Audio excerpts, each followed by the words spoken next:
following is a paid program. The opinions expressed are not necessarily those of WNBU and Interbanks Media.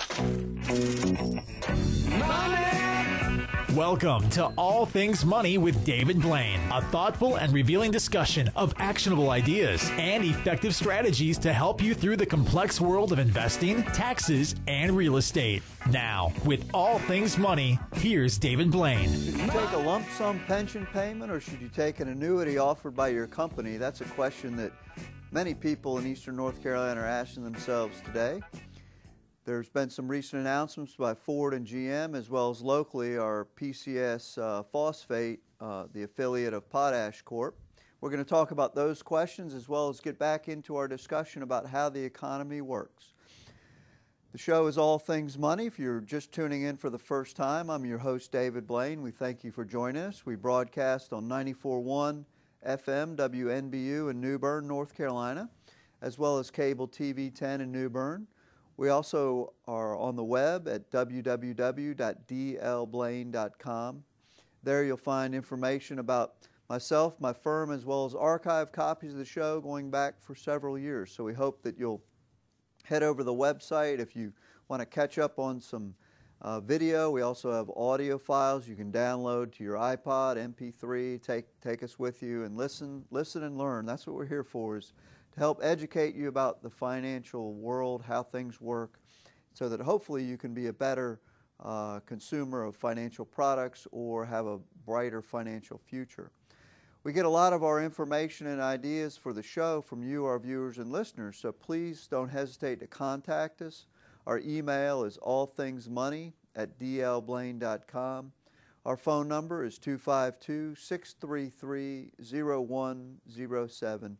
And of course, there's all kinds of contact links on the website, dlblain.com. Just head on over there and let us know what you're thinking, what you'd like us to discuss. Well, back to what I was talking about in the beginning, this news release came out May 21st from Potash Corp.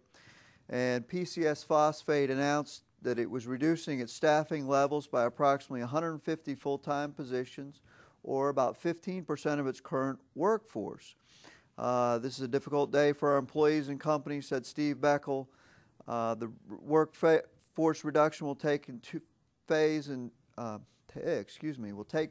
two phases.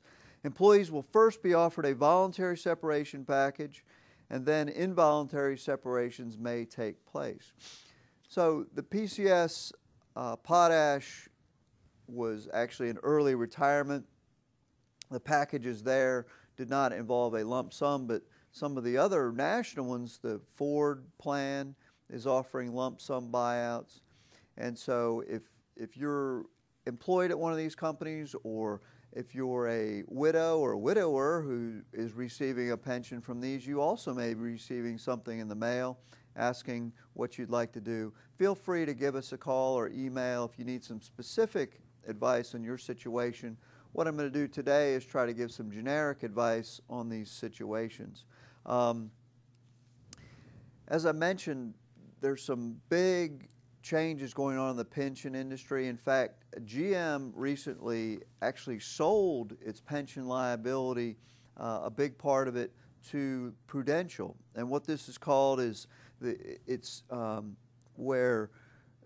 called premium terminal funding of a pension plan, where a company looks at their pension plan, and in the United States, most pension plans are grossly underfunded, including GM's. And so they go to an insurance company and they pay an upfront premium to the insurance company for an annuity that covers all members of the plan. So they effectively take that risk off of their balance sheet and they transfer it to an insurance company.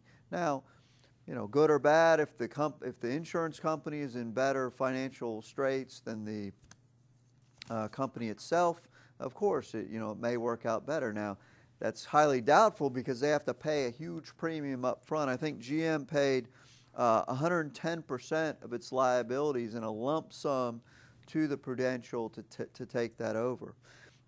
This has been very common in the UK. Warren Buffett does something similar with the asbestos litigation. He buys those liabilities from the company for an upfront payment, and it really removes a lot of the risk from GM. Now, of course, GM they have returned to some profitability thanks to a loan from the taxpayer. So it's sort of this big circuitous money flowing around as the Pension Benefit Guarantee Corp guaranteed the pensions of GM. Well, now that it's over Prudential, that is no longer the government and taxpayers are no longer on the hook through that avenue. It's now in the hands of Prudential.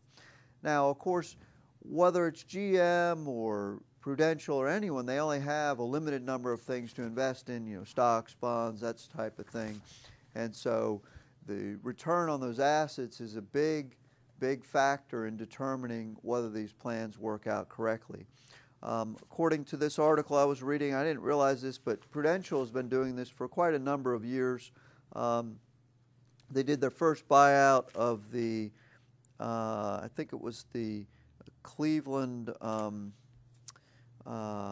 library system or something like that back in the 1920s. They did one of these deals, and actually today they're still paying 6 or 7 recipients a check on a monthly basis. I don't see where that was. Oh yeah, here it is. They did their first pension transfer in 1928 with the public library system in Cleveland. 84 years later, it's still paying 6 or 7 pensions as a result. So Prudential has a track record in this, so hopefully for all those retirees it will work out.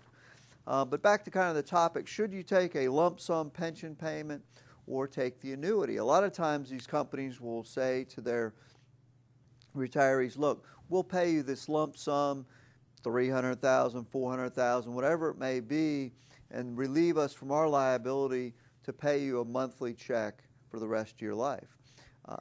A lot of times that monthly check is dependent on, you can select a survivor annuity. Would you like part of this to come in for your spouse if something happens to you? There's all sorts of different formulas.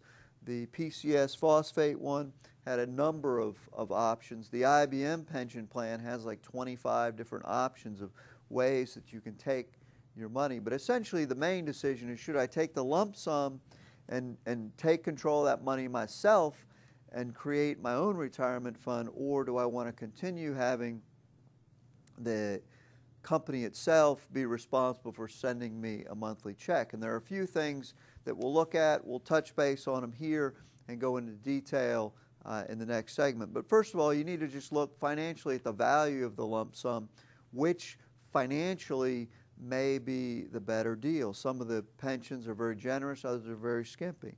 You should consider your health. You should also consider your investment skills, or if you have someone like our firm helping you. You should look at your risk tolerance, look at government protections. Don't forget to factor in inflation, as well as evaluating your own spending habits. So those are some things you want to look at. We'll go in depth. We're coming up on our first break here, so we'll go in depth on those when we come back from our break. So for All Things Money, I'm your host, David Blain. We'll be right back after a few short messages.